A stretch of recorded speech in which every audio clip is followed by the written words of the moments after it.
Si estás conduciendo ahora mismo, baja un poco el volumen de la radio y presta atención.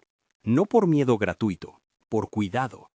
Hay noches en las que la carretera no es solo un lugar para pasar, sino un umbral donde suceden cosas que cambian a la gente para siempre.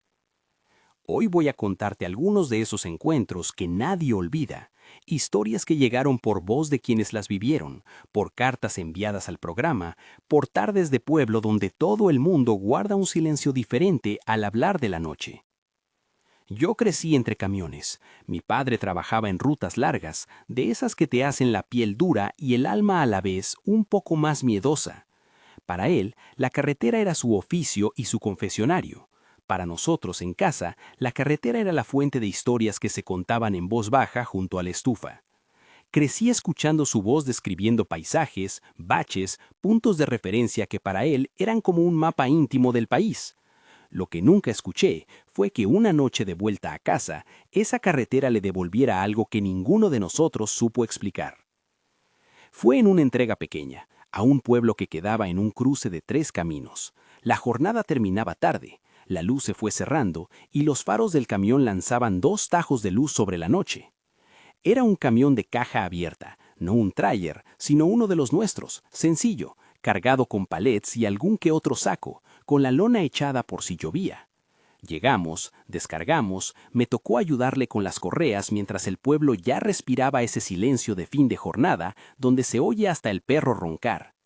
Hicimos el papeleo, tomamos un café aguado en la barrita de la gasolinera y emprendimos la vuelta.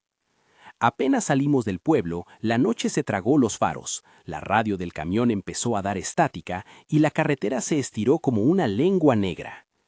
Iba con mi padre en la cabina. Él canturreaba unas coplas antiguas que le salían sin pensar. No habíamos recorrido 2 kilómetros cuando una silueta apareció al borde de la cuneta, medio a media luz del faro, señalando con la mano. Era una mujer con un abrigo demasiado fino para la noche y una bolsa de plástico en la mano. Se veía cansada y hubo un detalle que todavía me parece pequeño y brutal. Caminaba descalza. Mi padre frenó y abrió la ventanilla.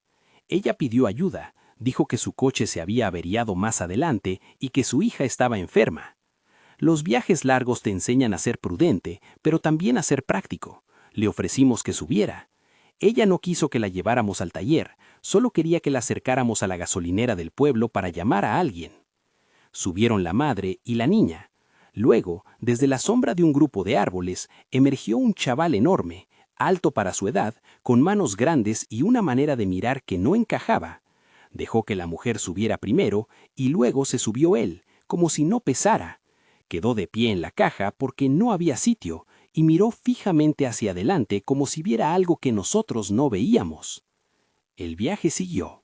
El motor marcaba su ritmo, las ruedas devoraban la carretera y la luna apenas asomaba. La niña, que parecía tener unos 5 años, no estaba enferma en el sentido que uno imagina. Respiraba, tenía la piel fría, pero había algo extraño en su risa. Reía de una manera que te erizaba los brazos, una risa que a veces sonaba por fuera del camión, como si viniera de otra distancia. A ratos su voz parecía llegar con retraso, como si el eco de la risa hubiera quedado pegado a la carretera. Llegó entonces la primera señal clara de que aquello no era normal. La radio comenzó a fallar. Primero fue un zumbido, un latido, y luego silencio. Mi padre, metido en el volante, miró el cuadro de instrumentos, bajó y subió la llave, intentó encender, y el motor tosiendo respondió. Paramos a un lado, a oscuras, con el frío entrando por las juntas de la puerta. Mi padre bajó a revisar, con la linterna de mano. La mujer y su hija se quedaron sentadas, y el muchacho gigante se inclinó hacia la borda de la caja, con la sombra de la luz del faro recortando su perfil. Yo no debería contarte lo que vi cuando el motor quedó sin respuesta y la noche se hizo como un hueco. No para escandalizar, sino porque sucedió. La niña, que estaba sentada en el banco del pasajero, se incorporó sin mover los pies. Se quedó suspendida en el aire, apenas a la altura del asiento, flotando con una calma que no era humana. Tenía los ojos abiertos de par en par y los dedos alineados. Su risa se transformó en un solo sonido largo, sin aire, y pareció expandirse por todo el camión. Mi padre, que en un segundo fue el mismo hombre fuerte de siempre, y en el siguiente no, soltó la linterna, dio un paso torpe hacia la puerta y gritó. Lo que hizo el muchacho grande fue sencillo y brutal. Con una mano tomaba sin violencia la lona del camión y con la otra parecía sujetar el aire mismo. Su cara no cambió. Caminó hacia adelante como si el mundo le perteneciera y dijo, con voz grave, algo que nadie pudo entender. La mujer, que hasta ese momento había mirado al frente con los ojos vidriosos, bajó la cabeza y murmuró una oración que yo no recuerdo exactamente. Era una mezcla de palabras que parecían rezos y poemas. Mi padre, que fue varón de mar y carretera, me empujó dentro del camión y se sentó al volante como si fuera el último acto de defensa que le quedaba. No puedo explicar por qué mi padre reaccionó como lo hizo. Quizá fue el instinto, quizá la costumbre de hombres que han pasado la vida enfrentando la soledad y el peligro. Pisó el acelerador como quien arranca de un animal que lo persigue. El camión arrancó con un largo gemido y la lona golpeó, y la niña cayó hacia atrás con un sonido que no parecía humano, como si el mundo hubiera cambiado de gravedad un segundo. El muchacho, con una mano en la baranda, gritó algo que me recorrió la espalda como un cuchillo. Y entonces, en cuestión de segundos, cuando los faros volvieron a alumbrar la carretera abierta, la mujer ya no estaba. Como si una noche sin mapas la hubiera tragado. No quedaron huellas en la cuneta, nada que explicara su desaparición, ni rastro de la niña ni del chaval. Solo la sensación de frío pegada al asiento donde ella había estado. Al día siguiente, mi padre comenzó a envejecer a un ritmo que para nosotros era absurdo. No hablo de canas y arrugas en sentido figurado. Su pelo, que había sido oscuro, amaneció con mechones blancos en el acto, como si esa noche le hubiera arrancado años.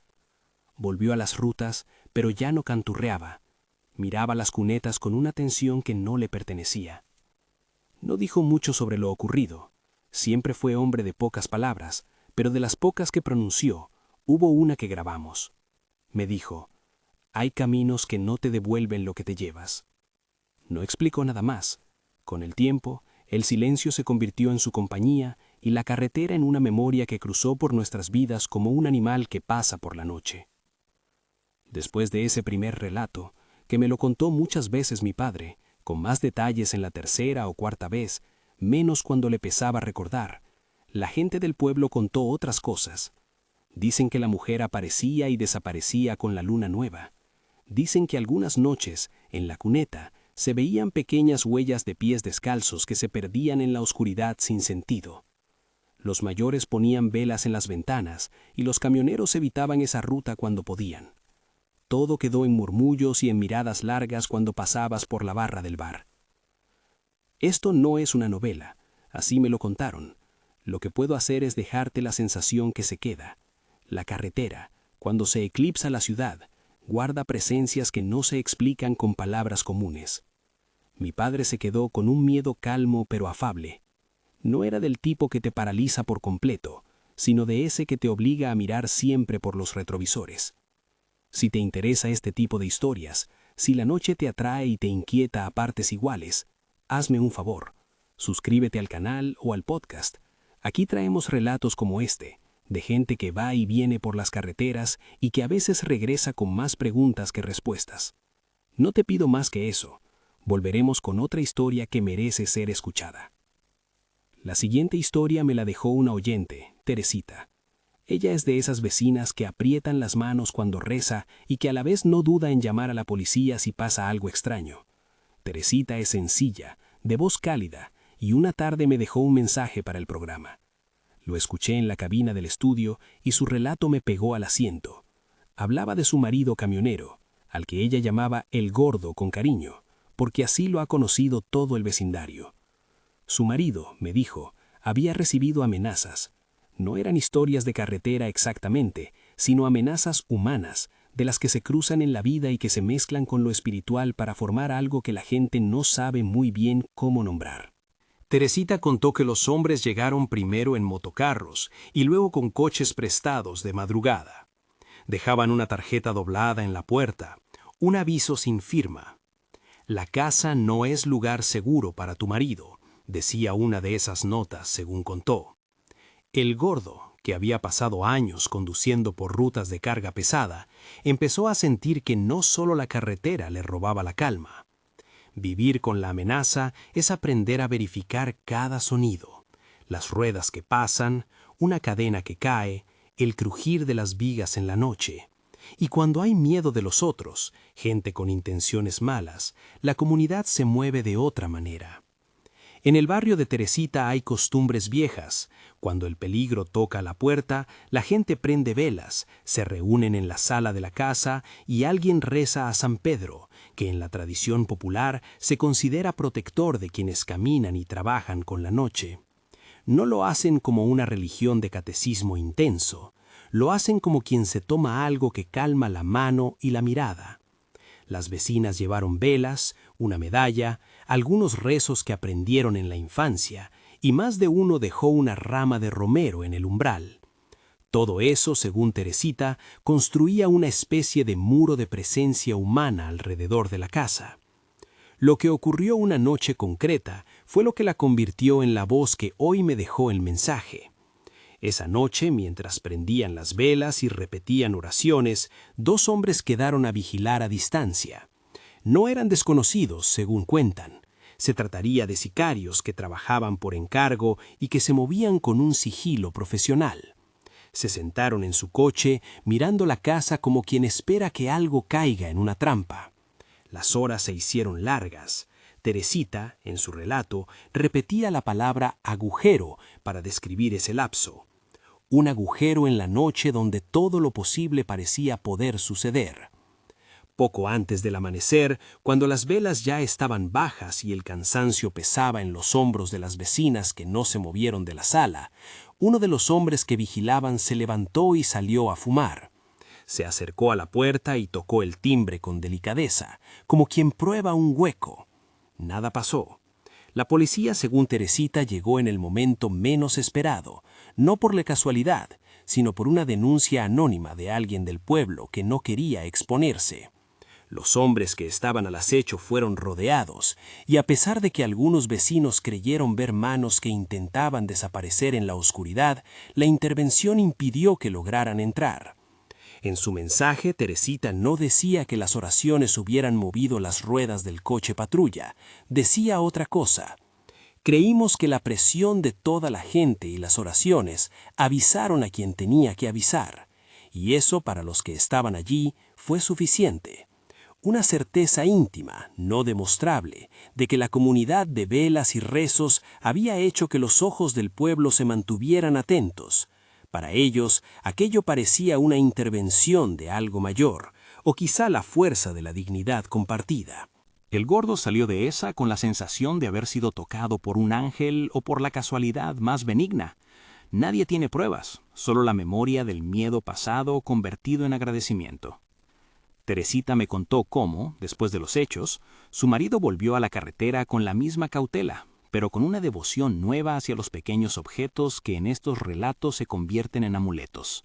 Una medalla en un cordel, una estampita en el tablero del camión, una vela encendida en la cabina. Ella lo explicó así. No es que creamos que la medalla haga milagros, es que creer en algo nos hace sostenernos cuando la noche viene muy dura. Ese matiz es importante, no elevar la creencia a ley, sino verla como lo que es para mucha gente, un soporte emocional que, en muchas ocasiones, marca la frontera entre cruzar la carretera temblando o cruzarla con la mano algo más firme. Te contaré otra cosa que Teresita dijo y que se quedó conmigo. Tras aquella noche, algunos de los vecinos que antes se mostraban escépticos empezaron a participar en las vigilias. No lo hicieron porque hubieran cambiado de fe de la noche a la mañana, lo hicieron porque el miedo requiere compañía. Y la compañía en un pueblo se expresa con gestos antiguos, velas, oraciones, una olla compartida. Existe, a veces, una espiritualidad de emergencia que no busca la trascendente verdad, sino una mano que te toque la espalda a las 3 de la mañana. Antes de pasar a la siguiente historia, la mía personal, te diré que historias como la de mi padre y la de Teresita comparten algo. La noche de la carretera funciona como un espejo que refleja más allá de paisajes. Refleja la fragilidad humana y la manera en que esa fragilidad se enfrenta a lo desconocido. Aún así, hay narraciones que empiezan como amenazas humanas y giran hacia lo inexplicable. Precisamente por eso conviene no bajar la guardia. La tercera historia que quiero contarte me ocurre en primera persona. Es la que me dejó marcado de otra manera, no solo por lo que vi, sino por la sensación, en el cuerpo, de habitar un lugar donde las reglas cambian. Fue en un viaje que hice entre Tamaulipas y Veracruz, de aquellos en los que te mudas y llevas pocas cosas, pero suficientes para sentir que te estás dejando atrás parte de una vida. Era de noche. Iba solo en una furgoneta con las cajas amontonadas. Había una medalla pequeña que mi abuela me había pasado una vez, por si acaso. Ella la puso en mi mano con una mirada que combinaba temor y cariño. «Llévala siempre», dijo. No pensé mucho en eso hasta después. La carretera, al principio, me parecía conocida.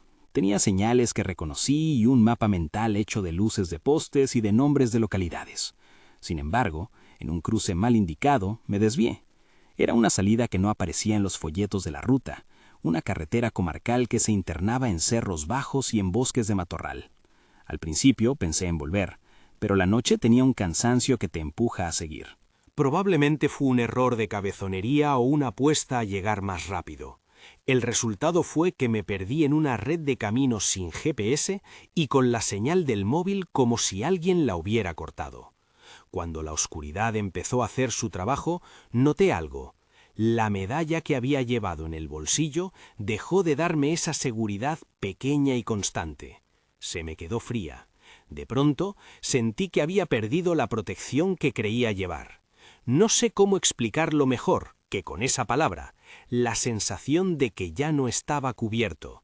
Estacioné en el arcén para comprobar el mapa y entonces la vi, una mujer de blanco, descalza, parada en medio de la carretera, con el cabello suelto y una postura que no parecía humana. Caminaba hacia mí sin prisa y por un segundo pensé que era una vecina extraviada. Bajé para ofrecer ayuda. Cuando me acerqué, no parecía sorprenderse ni agradecida, solo me miró con unos ojos que parecían contener la noche misma. Fue entonces cuando oí otros pasos, varias figuras que se movían entre las sombras, rápidas y silenciosas. Me rodearon, no con palabras, sino con manos que empujaban. Me condujeron hacia la ladera de una colina, fuera del camino. No recuerdo haber luchado mucho, sí recuerdo la sensación de ser arrastrado en un sueño, donde el aire pesa diferente. Logré zafarme de una mano, di con la furgoneta y arranqué. Arrancar fue como regresar de un trance. El motor rugió, los faros cortaron la oscuridad y eché a correr cuesta abajo. Durante un rato no miré por el retrovisor, solo conducía con la convicción de quien escapa de algo que si se vuelve a mirar, te seguirá. Al perder altura, en la loma, miré de reojo y vi unas luces en el monte, pequeñas bolas de fuego que flotaban y se movían de manera jerarquizada, con una inteligencia inesperada. En mi pueblo les llamamos brujas en la lumbre, pero en el sur tienen otros nombres. Eran puntos de luz que se desplazaban, giraban y luego se posaban como luciérnagas gigantes que no pertenecen a insectos comunes. Me perseguían, no con la velocidad de un coche, sino con la constancia de una sombra que no se cansa. No voy a decir que me abrazó algo sobrenatural, diré que la noche se volvió un paisaje diferente y que el miedo me obligó a rezar en voz baja. Pensé en la medalla de mi abuela, pensé en todas las salvaciones que en los pueblos se atribuyen a santos y a rezos colectivos. No sé qué fue lo que originó que aquellas luces se detuvieran, si la medalla, si mi propio empuje o si el monte decidió que yo ya no le pertenecía. Volví a la carretera principal con el corazón en la boca y encontré compañeros en una estación, camioneros que reconocieron el paso por el que yo había venido. Me dijeron que esa zona era peligrosa, que no era la primera vez que se veían luces en el cerro y que muchos evitaban esa desviación. A partir de entonces no salí sin la medalla al cuello y sin decir, en voz baja, una oración a San Pedro antes de meter la llave. Para mí, esas creencias dejaron de ser supersticiones y se convirtieron en una práctica cotidiana.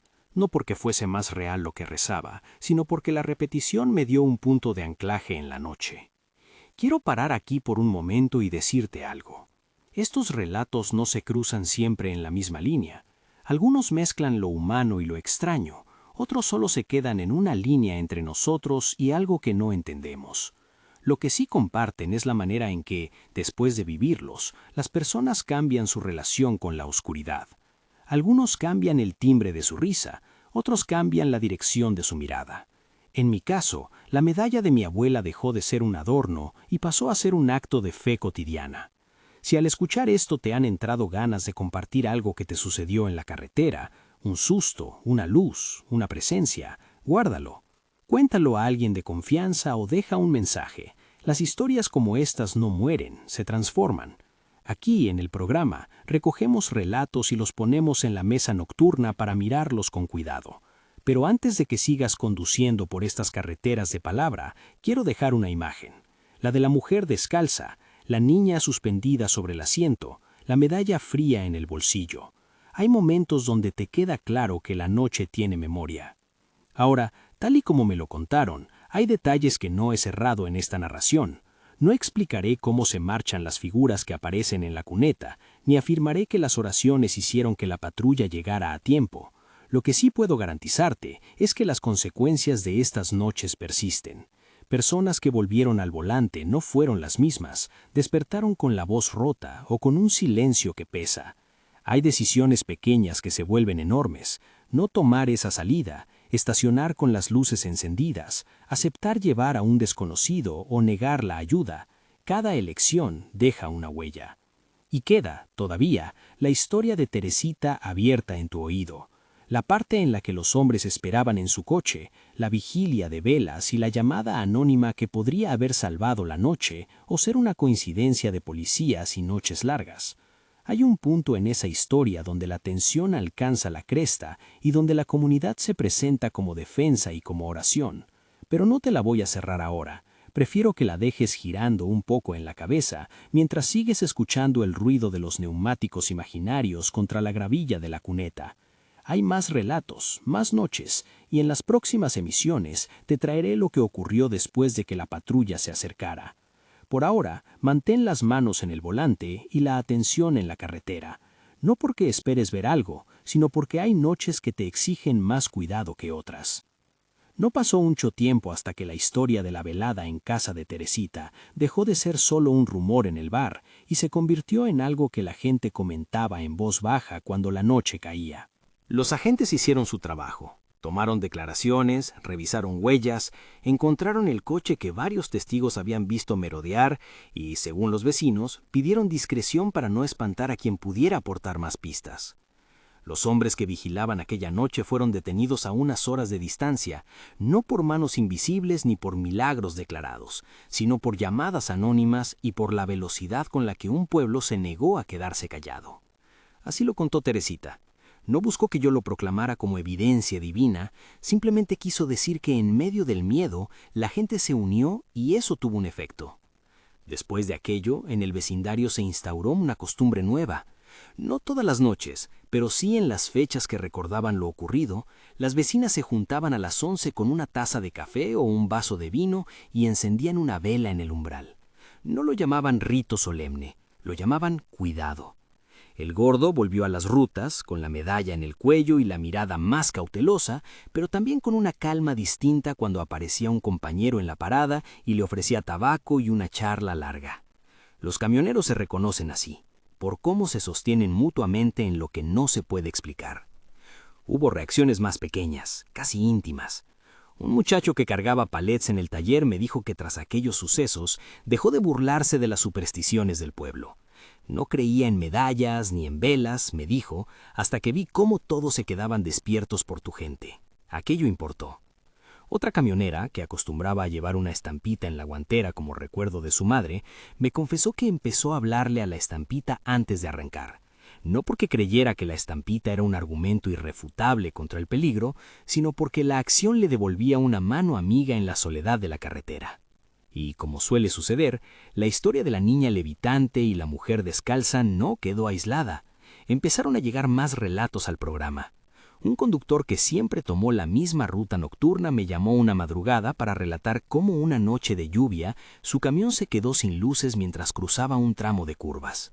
Bajó al arcén para comprobar la instalación y cuando volvió al asiento, vio reflejada en el espejo retrovisor la silueta de una niña que lo miraba fijamente desde la cuneta y que al girar la cabeza no tenía rostro. La lluvia la había borrado. Él juró que arrancó y no miró atrás hasta que llegó a la siguiente estación. No pedía que lo creyera. Me lo contó porque en su voz había algo que iba más allá del susto, una nueva prudencia en la conducción. Otro relato que me llamó la atención fue el de un chofer de autobús interurbano. Él acostumbraba a recoger pasajeros en paradas perdidas, en horas en las que la población parecía haberse liquidado en sueño. Una madrugada, una mujer deambula por la cuneta y sube sin mirar la línea de asientos ni el billete. Habla poco. Se recuesta y mira por la ventana como si fuera dueña del paisaje.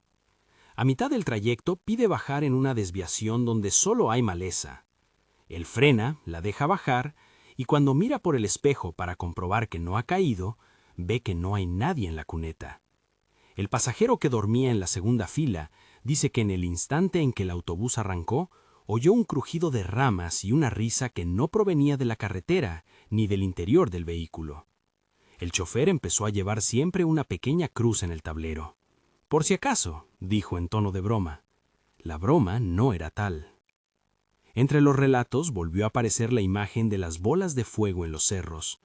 Varios camioneros me hablaron de ellas como si fuesen un fenómeno conocido en tramos concretos, luciérnagas que no obedecen a la biología o quizá faroles antiguos que flotan con voluntad propia.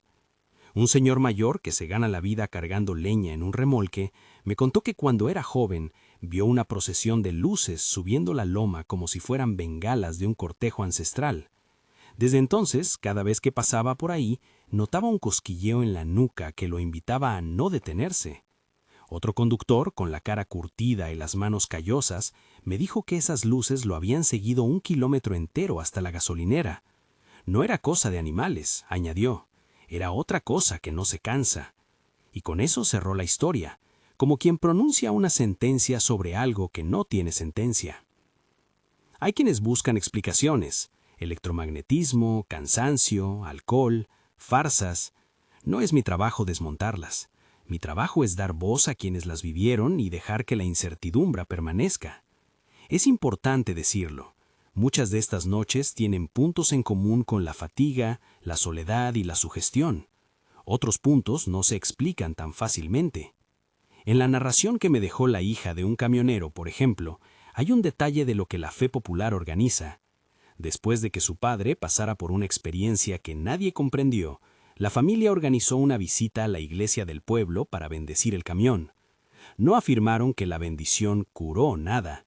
Dijeron que les dio paz para volver a salir. En esa misma historia, un vecino que asistió comentó que vio en el reflejo de la luna algo que se parecía a una mano humana sobre la lona del camión. Nadie supo si era un juego de luces o algo concreto. Lo que quedó fue la memoria de la mano. Con lo que sí me topé durante estas semanas fue con las consecuencias duraderas. El miedo que deja una noche así no siempre es espectacular. Muchas veces es un ajuste silencioso en la vida diaria. Un camionero que fue testigo de una aparición me contó que después comenzó a sufrir insomnio. Otra persona empezó a tener ataques de pánico al pasar por un cruce determinado. Lo humano, al fin y al cabo, paga un precio por lo que la noche impone.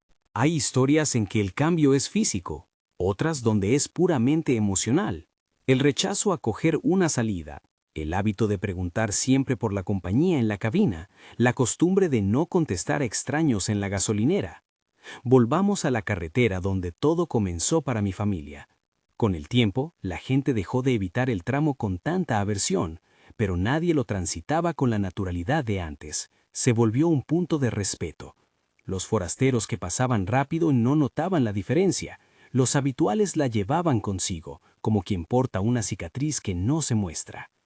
En un bar cercano al cruce, donde la televisión repite programas aburridos y el café es siempre igual, los camioneros se sentaban y miraban el reloj antes de dar la última vuelta hacia el tramo oscuro. Algunos ponían una moneda en la mesa y pedían una oración en voz baja. Otros hablaban de medir el tiempo en lunas, como parábola de noches peligrosas. A raíz de todos estos testimonios, y porque las carreteras generan una comunidad propia, surgió la idea entre los conductores, documentar los puntos que les daban temor. No para sembrar pánico, sino para cuidarse entre sí. Apuntaban horas, señales, colores de faros extraños, nombres de cerros donde se veían las luces. Lo hacían sin solemnidad. Era más bien un mapa de prudencia. Algunos lo compartían en voz en las áreas de descanso. Otros lo grababan en la libreta del camión. Esa red de palabras y advertencias funciona mejor que cualquier manual. En la carretera, la información es otra forma de protección. Permíteme contarte una escena que me marcó. Una madrugada fui a la estación donde paran los camiones y me encontré con un grupo que me reconoció. Pidieron que me sentara. Uno de ellos abrió una caja de metal donde guardaba reliquias, un rosario gastado, una medalla de San Benito y una fotografía de su padre. Me explicó que, tras ver luces en la cumbre de la sierra, decidió cambiar la ruta por unos meses, hasta que sucedió algo inesperado. En una parada, un joven que acababa de cargar habría sufrido un intento de robo por parte de 2 hombres. La presencia de varios camioneros alertó a los ladrones, que huyeron. Para el grupo aquello fue un recordatorio de que la comunidad salva, que la compañía en la noche actúa de varias maneras. Algunos atribuyeron la huida a la vigilancia compartida, otros dijeron que la medalla del hombre brilló en el pecho y los intimidó. Ambas versiones convivieron sin pelearse en la charla. También hay silencios que pesan. Un caminero veterano, con el rostro de quien ha visto kilómetros enteros, me miró y afirmó que en una ocasión, después de una experiencia con una figura que se le apareció en la cuneta, despertó sudando en mitad de la madrugada con la sensación de que algo lo había dejado marcado. A la mañana siguiente, su espejo le devolvía una línea blanca en el rostro que no había estado antes, una franja que no correspondía a herida ni a rayo de sol. No habló en voz alta de ello hasta años después. En estos relatos, más que la violencia, lo que inquieta es la huella que queda, la conciencia de haber estado frente a algo que la lógica no asume con facilidad. Algunas de estas experiencias ponen en tensión la línea entre peligro humano y presencia extraña. Recuerdo una historia, me la contó en confianza una mujer que limpia cabinas de camión, sobre un hombre que canturreaba en voz baja mientras conducía por la madrugada, y de pronto la radio se apagó. Ella, que iba durmiendo en la cama de la cabina, notó que la temperatura bajó. Cuando despertó, vio a una persona sentada junto al conductor, con la cabeza ladeada como si escuchara una canción. Despertaron ambos, y el hombre que estaba junto a ellos no estaba. Más prudente que alarmista, la mujer empezó a llevar una lámpara extra y una vela pequeña para las paradas. Hablaba de aquello con serenidad. No era un relato para asustar a los oyentes, sino para explicar por qué ahora llevaba esas cosas en la guantea. En todos estos relatos hay un gesto común: la vuelta a la comunidad y a prácticas que funcionan como anclajes. Un rezar murmurante, una medalla en el cuello, una vela encendida en la cabina. Para algunos, esa práctica calmó la ansiedad. Para otros, fue un acto simbólico que les permitió retomar la vida normal. Ninguno de los protagonistas intentó imponer su lectura a los demás. En mis conversaciones, la mayoría repite el matiz que Teresita empleó. No es que la oración haga que ocurran milagros como en las historias, suele decir alguien, es que nos da algo que agarrar cuando la noche se pone densa. Esa modestia de la palabra me parece clave. ¿Y qué hay de la niña que levitó en mi camión? Con el tiempo, el relato se convirtió en leyenda local. Llegaron visitantes curiosos, periodistas con agendas y algún que otro escéptico con libreta. Algunos investigaron y no encontraron explicaciones. Otros sacaron teorías plausibles. Al final, algo quedó intacto: la memoria familiar. Mi padre, que envejeció de golpe como te conté, jamás perdió esa mirada vigilante. Para él, la experiencia fue real y suficiente. Para nosotros, en casa, fue un recordatorio de que hay cosas que ni el tiempo ni la razón acallan del todo. Años después, en una reunión de antiguos camioneros, alguien me dijo: «Te aseguro que hay rutas que guardan nombres de quienes las cruzan, y esas rutas de vez en cuando devuelven ecos. Me lo decía con una mezcla de respeto y aceptación de lo imposible. Las carreteras, de algún modo, son conductos de memoria, custodian pasos de vida, de muerte, de prisas y de pausas. Custodian también relatos que funcionan como advertencias o como consuelos. En cada uno de los testimonios que he recogido hay un aspecto que me interesa, la forma en la que la gente transforma el miedo en algo que se puede manejar. Si la medalla de la abuela dio paz al narrador de Tamaulipas a Veracruz, si las velas congregaron a un barrio en vela, si la presencia de compañeros desbarató un atraco, es porque existe una respuesta humana a la vulnerabilidad nocturna. A veces esa respuesta es colectiva, otras íntima. Antes de cerrar, quiero dirigirme una vez más a quienes me escuchan desde el coche. No se trata de asustar para subir la audiencia. Se trata de recordar que la carretera exige prudencia, que la noche puede transformar la percepción y que la compañía humana suele ser el mejor remedio contra lo incierto.